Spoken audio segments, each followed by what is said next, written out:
An investigation by the intelligence watchdog into whether New Zealand's spy agencies were complicit in torture in Afghanistan has been released 4 years after it was first launched.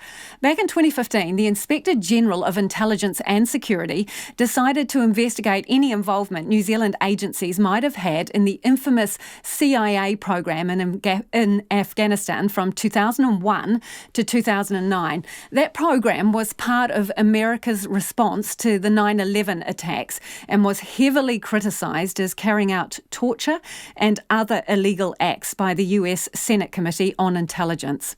Our political reporter Jane Patterson has been looking at the findings and joins us now. Good evening, Jane. What are the broad brushstrokes of the findings? So mainly the spy agencies were cleared of being involved in any complicit way of torture or any other illegal acts towards detainees. But the report from the Intelligence and Security Watchdog, the Inspector General, does find that New Zealand was in receipt of information that had been obtained through torture. Now, it said that it didn't know at the time when the agencies received these reports that that had been the case, but it said the agencies were aware that the CIA had detainees in secret locations and that there was information coming through there. But the report basically gives a tick to the agencies in the general way that they acted, saying that they hadn't been involved in any illegal behaviour. Right, so we benefited from intelligence that was gathered through torturing people, but apparently we didn't know about it according to this. But did we ask? Or were we willfully ignorant to it? So the report it's a very interesting read actually about the dynamics and how GCSB staff in particular in one case were stationed in Afghanistan. And what the report says is that the people who went over there were briefed to varying degrees about New Zealand's international law, and efforts were made to find out about the credibility and the ethicality of some of the information that they received. But basically in the war zone and the highly secretive nature in which these agencies operated, it found that it was reasonable basically that the GCSB staff or the agency staff in Afghanistan wouldn't have necessarily known that this information had come from this detainee.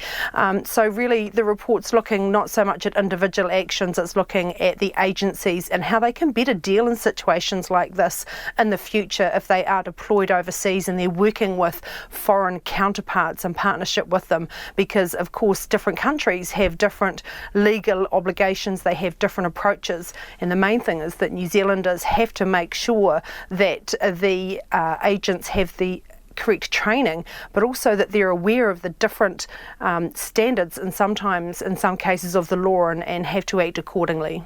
So how bad does it look for us then?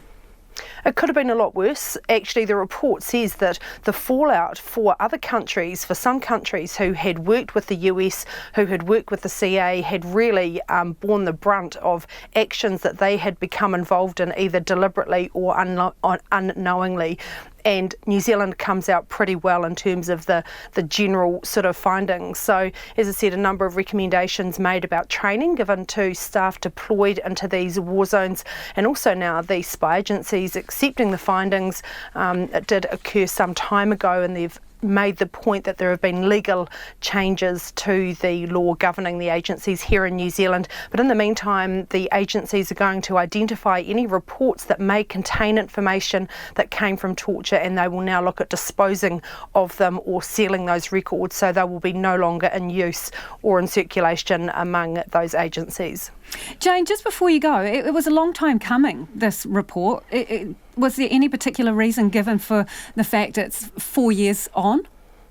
I think it was just the sheer range of material. So the Inspector General looked at a massive amount of documentation in terms of reports from agency staff in the field and that sort of thing. And I think it would have been negotiating the difficulties of dealing with confidential and sensitive information, the fact that it also involved a Five Eyes partner. So treating the delicate line between reporting publicly on what the CIA and other agencies did do. And I think bringing it all together, there would have been a lot of consultation, I imagine, with partners before this report was released, but certainly one of the longer ones, and has been awaited for a few years now in terms of that CIA program.